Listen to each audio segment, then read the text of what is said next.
જય શ્રી કૃષ્ણ બધાને. કેમ છો? મજામાં?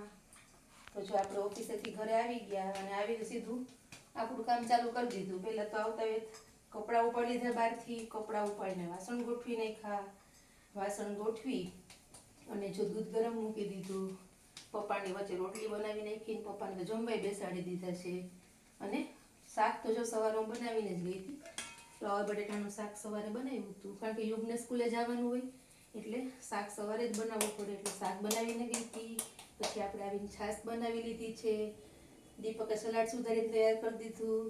હારે ઘઉંના પાપડ શેક્યા છે. દીપક માટે રોટલો બનાવું છું અને એનો રોટલો બની જાય પછી હજી મારી રોટલી બનાવવાની બાકી છે. પછી રોટલી બની જાય એટલે ગરમ ગરમ જમી લેવાનું છે અને જમીને પાછું 3 વાગ્યા પહેલાં ઓફિસે પહોંચવાનું છે. બીજા ઘણા બધા કામ છે, એ બધા પતાવવાના છે અને પતાવીને પછી ઓફિસે જવાનું છે. તો આપણે કામ તો ક્યારેય પૂરું જ નથી થવાનું અને કામ કરવાનું જ છે, એટલે આ વિડિયાની આરે કામ કરતું રહેવાનું છે. એટલે જેમ બને એમ જલ્દી કામ પતે, જલ્દી વહેલા ફ્રી થાય જલ્દી એવું કરવાનું છે. તો જો હમણાં રોટલી બનાવીને જમી લેવાનું છે. તો મારો આજનો આ વિડીયો કેવો લાગ્યો છે એની કોમેન્ટ કરજો, લાઈક કરજો, શેર કરજો, મારા પેજને ફોલો કરજો.